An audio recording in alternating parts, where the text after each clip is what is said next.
नमस्कार मित्रांनो, GSIT सोल्युशनमध्ये आपले सर्वांचे स्वागत आहे। मित्रांनो, तुम्ही महाराष्ट्रातील कोणत्याही जिल्हा बँकेची तयारी करत असाल तर तुमच्यासाठी अतिशय महत्त्वाचा जो प्रश्न आहे तो महत्त्वाचा प्रश्न मी समोर घेऊन आलेलो आहे की ज्याच्यावरती तुम्हाला अशा पद्धतीची जी काही प्राथमिक कृषी पतसंस्था आहे त्यालाच काय म्हटलं जातं, PACS असं म्हटलं जातं।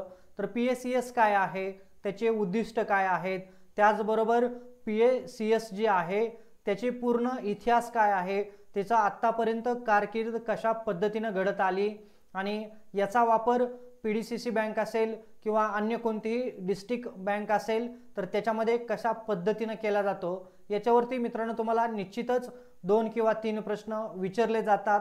तर तुमच्या या 2 किंवा 3 प्रश्नांची तयारी आहे ती तयारी आपल्याच्या या लेक्चरमध्ये केली जाणार आहे आणि तुम्हाला PACS जे आहे त्याचं कार्य, कर्तव्य, सगळ्या गोष्टी इत्थंभूत माहिती तुम्हाला या आपल्या लेक्चरमध्ये मिळणार आहे।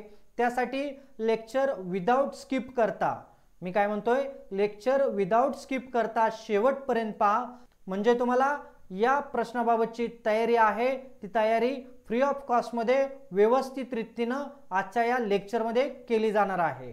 त्यासाठी काय करायचं मित्रांनो, लेक्चरला सुरुवात करण्यापूर्वी माझी एक तुम्हाला मनापासून विनंती आहे की तुम्ही अजूनपर्यंत आपल्या चॅनलला लाईक, सबस्क्राइब आणि शेअर केलं नसेल तर प्लीज आपल्या चॅनलला लाईक करा, सबस्क्राइब पण करा आणि सगळ्यात महत्त्वाचं म्हणजे बेल आयकॉनचं बटन दाबायला विसरू नका, म्हणजे असेच माहितीपूर्ण नवनवीन व्हिडिओ सर्वात अगोदर तुमच्यापर्यंत येणार आहे। तर सुरुवात करूया। आपली प्राथमिक कृषी पतसंस्था जी आहे ती काय आहे आणि तिचं कर्तव्य काय असतं बघा। इथं पहिल्यांदाच तुम्हाला याच्यावरती पूर्ण फुल फॉर्म देखील विचारला जाऊ शकतो की PACS म्हणजे काय किंवा PACS चा पूर्ण अर्थ काय। तर मराठीतून आहे प्राथमिक कृषी पतसंस्था आणि इंग्लिश मधून प्रायमरी ॲग्रिकल्चर क्रेडिट सोसायटी। आलं का लक्षात? मराठीतून आणि इंग्लिश मधून याचा फुल फॉर्म काय आहे तो। आता PACS कशाला म्हणायचं, आपल्याला काय करायचंय, PACS कशाला म्हणायचं हे समजून घ्यायचं आहे। तर इथं काय म्हटलेलं आहे बघा, प्राथमिक कृषी पतसंस्था या भारतातील सहकारी पतपुरवठा व्यवस्थेतील सर्वात खालच्या स्तरावर कार्यरत असतात। काय आहे तर सगळ्यात जे काय आपली अर्थव्यवस्था आहे त्या अर्थव्यवस्थेच्या खालच्या स्तरावरती काम करतात। ग्राउंड लेवलला काम करणारी पतसंस्था किंवा सोसायटी याला म्हटलं जातं PACS। या संस्था कोणासाठी काम करतात आणि काय काम करतात, तर या संस्था आपल्या शेतकरी राजांसाठी काम करत असतात आणि यांना काय करतात, अल्प मुदतीचे आणि मध्यम मुदतीचे कर्ज पुरवठा करत असतात। आलं का लक्षात? आपल्या ह्या ज्या काही क्रेडिट सोसायटी आहेत या क्रेडिट सोसायटी काय करतात, शेतकऱ्यांना मदत करतात। PACS काय आहे, PACS चा अर्थ काय होतो किंवा PACS कोणासाठी कार्यरत असतात, शेतकऱ्यांच्या गरजा पुरवण्यासाठी ग्रामीण पातळीवरती सहकारी पतसंस्था असतात PACS म्हणजे। आलं का लक्षात? पुढे पाहूया आपण याच्यात रचना किंवा याचं स्ट्रक्चर काय असतं। तर या भारतामध्ये सहकारी पतपुरवठा प्रणालीतील 3 स्तरामध्ये विभागलेले आहेत।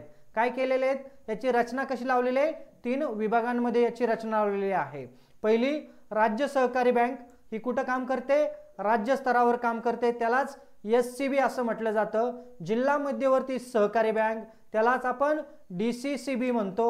आणि तिसरी आहे प्राथमिक कृषी पतसंस्था, त्याला काय म्हटलं जातं, PACS, गाव स्तरावर काम करणारी पतसंस्था। एक आहे राज्य स्तरावर, दुसरी आहे जिल्हा स्तरावर आणि तिसरी आहे गाव स्तरावरती। PACS चा थेट संपर्क कोणाशी येतो, तर PACS चा थेट संपर्क जे आहे ती संपर्क गावातील शेतकऱ्यांशी येतो, लोकल पातळीवरील शेतकऱ्यांशी येतो। आलं का लक्षात? आणि त्या काय करतात मग, तर शेतकऱ्यांना कर्ज पुरवतात कशासाठी, खत, बियाणं, नांगर, फवारणी या ज्या काही गोष्टी असतात याच्यासाठी मध्यम स्वरूपाचं किंवा लहान मुदतीचं कर्ज लागतं, त्या कर्ज या पतसंस्था प्रोव्हाइड करत असतात किंवा पुरवत असतात। आलं का लक्षात? आता बघा, तर PACS काय आहे, तर सहकार चळवळीचा पाया आहे। मुद्दा लक्षात ठेवा, PACS काय आहे, भारतीय सहकार चळवळीचा पाया आहे। तुम्हाला इथं विचारलं जाऊ शकतं PACS काय आहे, तर सहकार चळवळीचा पाया आहे, हे इथं लक्षात ठेवायचंय। आता याचा उगम कसा झाला किंवा याची सुरुवात कशी झाली हे बघणं आपल्याला अत्यंत गरजेचं आहे। आलं का लक्षात? आपल्याला याची स्थापना कधी झाली किंवा याची सुरुवात कधी झाली असं देखील विचारलं जाऊ शकतं। तर याची सुरुवात बघा, सहकारी चळवळीची सुरुवात 1904 साली झाली आणि त्यावेळेला ब्रिटिश सरकारने कोऑपरेटिव्ह क्रेडिट सोसायटी ऍक्ट 1904 साली लागू केला। कधी? 1904 सालापासून ह्या ज्या काही क्रेडिट सोसायटी आहेत त्या सोसायट्या चालू आहेत आणि याचं उगम कोणी केलं तर ब्रिटिश सरकारने केलेलं आहे। बघा पुढे काय म्हटलेलं इथं, या कायद्याअंतर्गत प्रथमच ग्रामीण भागातील शेतकऱ्यांना पतपुरवठा करण्यासाठी सहकारी पतसंस्था क्रेडिट सोसायटीची स्थापना करण्यात आली। आलं का लक्षात? याची स्थापना आणि सुरुवात कधीपासून झाली तर याचा एक आपल्याला आता इतिहास पाहायचा आहे। कालानुसार त्याचा इतिहास आणि त्या कालामध्ये याच्यामध्ये कशा पद्धतीने बदल झाला हे पाहणं अतिशय गरजेचं आहे। कारण 1904 सालापासून ह्या ग्रामीण भागातील पतसंस्था सुरू झालेल्या आहेत। गोरगरीब शेतकऱ्यांना कर्जाच्या विळख्यातून बाहेर काढण्यासाठी अशा पद्धतीचे ब्रिटिश सरकारने पतसंस्था सुरू केलत्या। आजही बरेच सगळे शेतकरी कर्जाच्या ओझ्याखाली डुबलेले आहे आणि त्याच्यामध्ये आत्महत्या यासारख्या गोष्टी करता आहेत। परंतु या ज्या काही क्रेडिट सोसायटी आहेत या क्रेडिट सोसायट्या त्यांना सावकारांच्या कर्जातून बाहेर काढण्यासाठी कमी दराने अल्प मुदतीचे मध्यम मुदतीचे कर्ज प्रोव्हाइड करण्यासाठी स्थापन करण्यात आलेल्या होत्या। तर बघा 1904 साली स्थापन झाली। ब्रिटिश सरकारने कोऑपरेटिव्ह क्रेडिट सोसायटी ऍक्ट चालू केला आणि ह्या गाव पातळीवरील शेतकऱ्यांच्या कामासाठी गरजा पुरवण्यासाठी कार्य करू लागल्या। 1912 साली याच्यामध्ये काय बदल करण्यात आला बघा, कोऑपरेटिव्ह सोसायटी ऍक्ट 1912 अंतर्गत कृषी पतसंस्था इतर व्यवसायही करू शकतील अशी त्या कायद्यामध्ये सुधारणा करण्यात आली। कायदा निर्माण झाला, त्याच्यामध्ये त्या काळानुसार तडजोड करून त्याच्यामध्ये सुधारणा करण्यात आल्या। त्याच्यानंतर बघा 1951 मध्ये काय झालं तर ऑल इंडिया रूरल क्रेडिट सर्वे कमिटीने अहवाल दिला आणि यात ग्रामीण शेतकऱ्यांना कर्ज पुरवठ्यासाठी PSESचे जाळे विस्तारण्यावर त्यांनी भर दिला। कधी दिला? 1951 मध्ये। या ज्या काही सणावळी आहेत त्या व्यवस्थित मित्रांनो लक्षात ठेवायच्या आहे।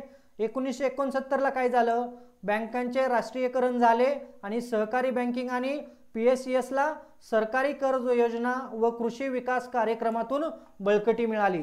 आणखीन ह्या ज्या काही छोट्या पतसंस्था होत्या त्यांच्या कार्याला बळकटी मिळाली। कधी? 1969 मध्ये। आणि 1980 ते 90च्या दशकामध्ये ग्रामीण विकास कृषी वित्त पुरवठा खत बियाणे वितरणात PSESची महत्त्वाची भूमिका बजावली जाऊ लागली। त्याच्यानंतर 2004 मध्ये काय झालं बघा, PSESच्या कामकाजामध्ये आधुनिकीकरण करण्यासाठी वैद्यनाथ कमिटी स्थापन करण्यात आली आणि सुधारणा व आर्थिक सहाय्याच्या शिफारसी त्या कमिटी मार्फत करण्यात आल्या।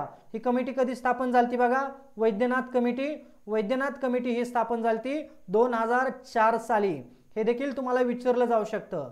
आता 2010 नंतर काय झालं बघा, तर 2010 नंतर याच्यामध्ये संगणकीकृत करण्यात आलं, कॉम्प्युटराइज्ड या पतसंस्था करण्यात आल्या।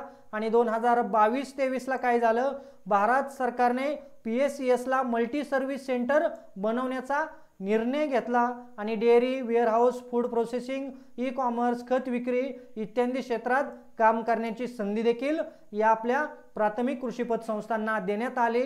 मित्रांनो आज 2025 चालू आहे आणि या 2025 मध्ये 1 लाखाहून अधिक PSES कार्यरत आहेत। सहकारी पतपिढ्या ज्या आहेत त्या पतपिढ्या कार्यरत आहेत। त्यांचं जे मूळ स्वरूप आहे ते गाव पातळीवरील शेतकऱ्यांना काय करणं, बळकटी देणं हे त्यांचं मेन काम आहे। ते काम मोठ्या दिमाखानं आणि ताकदीनं करत आहेत। तर मित्रांनो अशाच पद्धतीचा हा जो टॉपिक आहे याच्यावरती तुम्हाला 2 ते 3 प्रश्न हमखास विचारले जातात। त्यामुळे याच्यातील ज्या महत्त्वाच्या गोष्टी आहेत, ज्या हायलाइट केलेल्या गोष्टी आहेत त्या तुम्ही लक्षात ठेवायच्या आहे। आणि मित्रांनो तुम्ही अजूनपर्यंत आपल्या चॅनलला लाईक, सबस्क्राइब आणि शेअर केलं नसेल तर प्लीज आपल्या चॅनलला लाईक करा, सबस्क्राइब करा आणि सगळ्यात महत्त्वाचं म्हणजे बेल आयकॉनचं बटन दाबायला विसरू नका। म्हणजे असेच माहितीपूर्ण नवनवीन प्रश्न सर्वात अगोदर तुमच्यापर्यंत येणार आहेत। तर भेटूया अशाच नव्या माहिती बरोबर। जय हिंद, जय महाराष्ट्र।